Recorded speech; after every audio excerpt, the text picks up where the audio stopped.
حضرت ابو ہریرہ رضی اللہ تعالیٰ عنہ فرماتے ہیں کہ جنگ کا موقع تھا تو سینکڑوں لوگ تھے جنگ کے اندر، تو فاقے کی کیفیت آ گئی، تو میرے پاس ایک ڈبہ تھا جس میں نے کھجوریں بند کی ہوئی تھی۔ کہتے ہیں بہت سارے لوگوں نے کہا بھی کہ ذرا دکھاؤ کیا ہے، تو میں نے کوئی نہیں دکھایا۔ سارے بچے نہیں اپنا ٹفن کھولنے دیتے، ہاں، اور جو بچوں کو اسکول سے واپس آ کے شکایتیں ہوتی ہیں ان میں ایک شکایت یہ بھی ہوتی ہے کہ ٹیچر نے میرا 3 دفعہ ٹفن چیک کیا ہے، یہ بھی شکایتیں ہوتی ہیں، سارے بچے نہیں کھولنے دیتے۔ فرماتے میرے پاس ایک ڈبہ تھا، اس میں کھجوریں تھیں، تو کئی لوگوں نے کہا بھی تو میں نے نہیں قریب آنے دیا، تو پھر مجھے رسول کریم صلی اللہ علیہ وسلم نے فرمایا ابو ہریرہ تیرے پاس کیا ہے؟ تو میں نے کہا حضور میرے ڈبے میں کھجوریں، اس برتن میں کھجوریں۔ حضور نے فرمایا ادھر لانا۔ کہتے ہیں میں لے کے آیا تو حضور نے فرمایا اسے الٹ۔ کہتے ہیں میں نے الٹی تو میں نے گنی تو 21 کھجوریں نکلی، ٹوٹل 21 کھجوریں۔ میں کہہ چکا ہوں کہ آج امت کا بڑا مسئلہ یہ ہے کہ دولت کی کمی نہیں، برکت کی کمی، انسانوں کی کمی نہیں، اتحاد کی کمی۔ آج ایسا نہیں کہ ہمیں باتیں نہیں ہیں، ہمیں سمجھ نہیں ہے، آج باتوں کی، سمجھ کی، اس کی کمی نہیں، مسئلہ تو یہ ہے کہ عمل کا رستہ مفقود ہو گیا۔ کھجوریں کہتے ہیں 21 نکلی، تو حضور نے اس ڈبے پہ اپنا دست مبارک رکھا۔ حضور نے فرمایا بلا لشکر والوں کو کھجوریں کھلائیں۔ کہتے ہیں 10 لوگ آتے رہے، کھجوریں نکلتی رہیں، لوگ کھاتے رہے۔ حضرت ابو ہریرہ فرماتے ہیں راج کے کھائیں صاحب نے، اور جب میں نے پلٹ کے دیکھا تو ابھی بھی کھجوریں باقی تھیں۔ حضرت ابو ہریرہ رضی اللہ تعالیٰ عنہ فرماتے ہیں وہ 21 کھجوریں تھیں، اتنے سارے لوگ کھا گئے، تو میں ذرا پلٹ کے دیکھ رہا تھا کہ میرے ڈبے میں کیا رہ گیا، ٹفن میں کیا رہ گیا، پیچھے کیا بچا ہے۔ تو کہتے ہیں جب میری وہ کیفیت دیکھی نا بار بار دیکھنے کی، تو رسول کریم مسکرائے، اور حضور نے مسکرا کے فرمایا ابو ہریرہ پریشان نہ ہو، بس اسے کبھی الٹنا نہ، نکالتے رہنا اور کھاتے رہنا۔ حضور نے دست مبارک لگایا، فرمایا الٹنا نہیں، نکالتے رہنا تو کھاتے رہنا۔ حضرت ابو ہریرہ کہتے ہیں حضور کا وصال ظاہری ہونے تک میں نکالتا رہا، کھاتا رہا، کھجوریں ختم نہیں ہوئی۔ کہتے ہیں صدیق اکبر تخت پہ بیٹھے، وہ لوگوں میں کھولتا رہا، میں کھاتا رہا، وہ ختم نہ ہوئی۔ اب تنگی یہ داماں پہ نہ جا، اور بھی کچھ مانگ۔ کہتے ہیں دور آیا سیدنا فاروق اعظم کا، میں نے 12 سال، بتاؤ اس کے نیچے کون سا باغ لگا تھا کھجوروں، کون سا وہاں ڈیپو تھا جہاں سے سٹاک آ رہا تھا، بس ایک دست مصطفیٰ ہے نا جو لگ گیا ہے۔ یہ وجود اتنا متبرک ہے، اتنا برکت والا۔ حضرت ابو ہریرہ رضی اللہ تعالیٰ عنہ فرماتے ہیں سارا دور حضرت عمر کا میں نے کھجوریں نکالی اور کھائیں۔ فرماتے ہیں دور آیا سیدنا عثمان غنی کا، 12 سال کے لگ بھگ، 10 سال کے لگ بھگ، پھر وہ کھجوریں میں نکالتا رہا، میں کھاتا رہا۔ فرماتے ہیں حضرت عثمان غنی جس دن شہید ہوئے، میرے گھر میں چوری ہوئی، کیونکہ اس دن مدینہ منورہ میں حالات بڑے عجیب تھے۔ کہتے ہیں چوری ہوئی تو میرا وہ ٹفن بھی چوری ہوا، میرا وہ ڈبہ بھی چوری ہو گیا۔ فرماتے ہیں وہ چوری ہوا تو کھجوریں ختم ہوئی، ورنہ مجھے لگتا تھا کہ قیامت تک نکلتی رہیں گی اور لوگ کھاتے رہے۔ سیدہ طیبہ طاہرہ حضرت عائشہ صدیقہ رضی اللہ تعالی عنہا کہتی ہیں حضور کا نا سر میری گود میں ہے، اور آسمان پہ تارے چمک رہے ہیں تو منظر بڑا خوبصورت بنا ہوا ہے، ادھر بھی چاند چمک رہا ہے، اور سب سے قیمتی اور کائنات کے سب سے عظیم چاند مدینے والے محبوب میری گود میں سر رکھے ہوئے ہیں۔ یہ جو آپ کے سوالات ہوتے ہیں یہ بھی سوچوں کی عکاسی کرتے ہیں کہ بندہ آج کل سوچ کیا رہا ہے۔ یہ سوال کتنی خوبصورتی اپنے اندر رکھتا ہے، اس کو ذرا محسوس کریں۔ کہتی ہیں میں نے پوچھا یا رسول اللہ صلی اللہ علیہ وسلم یہ آسمان کے ستاروں کے برابر بھی کسی کی نیکیاں ہیں؟ یہ سوال ہی نیکیوں کا پوچھا ہے، یہ نہیں پوچھا کہ حضور فلانے بندے کے بارے میں کیا رہا ہے۔ حالانکہ بڑے لوگ تھے نا مخالفت کرنے والے، مکے میں کافر، مدینے میں کافر بھی، منافق بھی، مشرک بھی، یہودی بھی، لیکن جو سوال کیا وہ نیکیوں والا کیا، خیر والی باتیں ڈسکس کریں گے۔ میں نے آج تک نہیں ویسے سنا کسی سائنسدان نے بتا دیا ہو کہ ستارے کتنے ہیں، کسی نے بتایا۔ اب سیدہ عائشہ صدیقہ کا سوال بتاتا ہے کہ حضور کو پتہ ہے آسمان پہ ستارے کتنے ہیں۔ اور یہ جو بندے کی نیکیاں ہوتی ہیں یہ ساری ظاہر نہیں ہوتی، کچھ نفل بندہ چھپ کے بھی پڑھتا ہے۔ اس نے بس میں چڑھتے ہوئے اپنی زبان سے جو اللہ اکبر کے لفظ کہے وہ کس نے سنے؟ لیکن سیدہ عائشہ صدیقہ کا یہ پوچھنا کہ یا رسول اللہ آسمان کے ستاروں کے برابر کس کی نیکیاں ہیں، حضرت عائشہ کا عقیدہ واضح ہو گیا کہ یہ بھی ان کا عقیدہ ہے کہ حضور کو یہ بھی پتہ ہے کہ آسمان پہ ستارے کتنے ہیں، اور اس بندے کا بھی پتہ ہے جس کی نیکیاں آسمان کے ستاروں کے برابر۔ یہ نظریہ ہے، یہ سوچ ہے، یہ فکر ہے، یہ عقیدہ ہے۔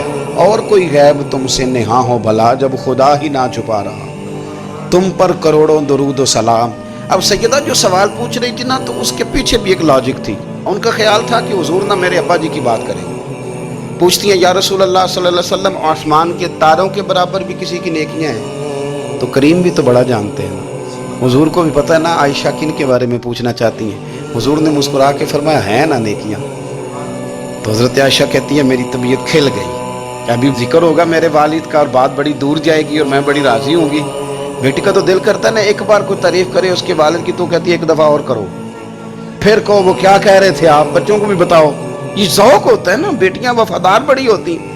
حضرت عائشہ صدیقہ رضی اللہ تعالیٰ عنہ کہتی میں کھل گئی، یا رسول اللہ واقعی کسی کی نیکیاں آسمان کے ستاروں، کس کی؟ فوراً ان کا خیال تھا حضور سیدنا صدیق اکبر کا ذکر کریں گے، تو حضور مسکرائے، فرمایا عائشہ آسمان کے ستاروں کے برابر نیکیاں میرے عمر کی ہیں۔ عمر فاروق کی نیکیاں ہیں آسمان کے ستاروں کے برابر۔ اب وہ جو ذہن میں سوال چھپا ہوا تھا وہ زبان پہ آ گیا، جو پس منظر میں تھا وہ زبان فوراً بولی کہ یا رسول اللہ صلی اللہ علیہ وسلم، اگر آسمان کے ستاروں کے برابر عمر کی نیکیاں تو ابو بکر صدیق کا کیا حال ہے؟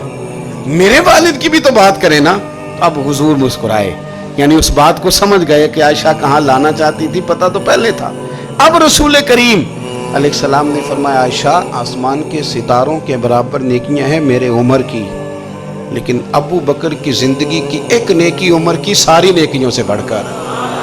ابو بکر کی تم کرو نا ان کے 12 سالوں کی خلافت کا ذکر کھل کے کرو، تم جناب عمر کے قوانین کی بات کرو تو کھل کے کرو، تم کہو کہ حضرت عمر نے انقلاب برپا کیا تو بالکل کیا، تم کہو کہ سیدنا فاروق اعظم رضی اللہ تعالیٰ عنہ نے دنیا کو امن کا، سکون کا، غیرت کا، جہاد کا، شوق کا پیغام دیا تو بالکل دیا، لیکن فرمایا یہ ذہن میں رکھ لینا کہ عمر کی ساری زندگی کی نیکیاں ایک طرف اور صدیق اکبر کی ایک نیکی ایک طرف۔ ایک نیکی وہ شارحین نے باتیں کی ہیں، وہ کہتے ہیں یہ جو حضور نے نیکی کی بات کی ہے تو یہ غار ثور والی نیکی ہے، غار ثور والی۔ وہ جو 3 دن اور 3 راتیں جناب صدیق اکبر کو موقع ملا نا بٹھا کے اپنے محبوب کو، اپنے حضرت عبداللہ ابن عمر رضی اللہ تعالیٰ عنہ بیمار ہو گئے، شدید علیل تھے، طبیعت مبارک میں کمزوری آ گئی، کچھ کھانے کو دل نہیں کرتا تھا، گھر والے بار بار کہتے کچھ کھا لیجئے کچھ کھا لیجئے، نہیں کھاتے تھے۔ بالآخر حضرت نافع آپ کے غلام تھے، ان سے کہنے لگے کہیں سے مچھلی مل جائے نا تھوڑی سی میں کھاؤں گا، تو کہتے ہیں میں سارے مدینے میں ڈھونڈتا رہا، مچھلی نہ ملی، اگلے دن بھی ڈھونڈی تو نہ ملی، تیسرے دن بھی ڈھونڈی تو نہ ملی، تو فرمانے لگے یار بس چھوٹی سی خواہش ہے، کوئی فرض نہیں ملتی تو رہنے دے۔ کہتے ہیں چوتھے دن مچھلی مل گئی، میں 1.5 دینار کی مچھلی لایا، لا کے حضرت عبداللہ ابن عمر رضی اللہ تعالیٰ عنہ کے سامنے جو مچھلی رکھی تو آپ نے لقمہ روٹی کا توڑا تھا، مچھلی کو لگانے لگے کہ دروازے پہ فقیر نے آ کے آواز دی کچھ کھانے کو دو، تو حضرت عبداللہ ابن عمر نے روک لیا اور ہنسے۔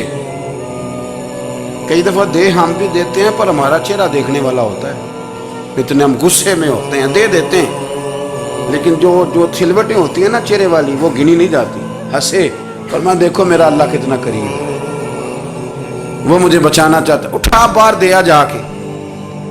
تو خادم اب حکم کا پابند تھا، وہ لیت اللہ تو کر نہیں سکتا تھا، وہ گیا اور جا کے دے آیا۔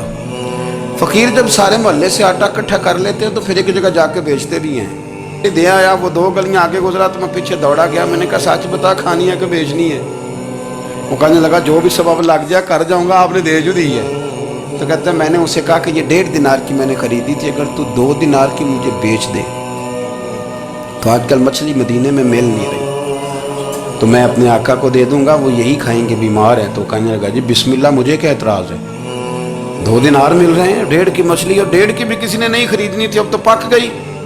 فرماتے میں نے 2 دینار اس کو تھمائے، وہ مچھلی اس سے خریدی اور خرید کر کے میں لایا، لا کے حضرت عبداللہ ابن عمر کے سامنے دوبارہ رکھی، تو فرمایا یہ کیسے آ گئی؟ میں نے کہا حضور 1.5 کی خریدی تھی اور پھر فقیر کو دے دی، اب اسی سے میں 2 دینار کی خرید کے لایا ہوں، آپ قبول فرمائیں۔ تو فرمانے لگے تم نے اچھا نہیں کیا، اب اس طرح کرو 2 دینار بھی اسے دے اور مچھلی بھی واپس دے۔ عرض کی حضور کیوں؟ فرمایا تم نے قرآن نہیں پڑھا؟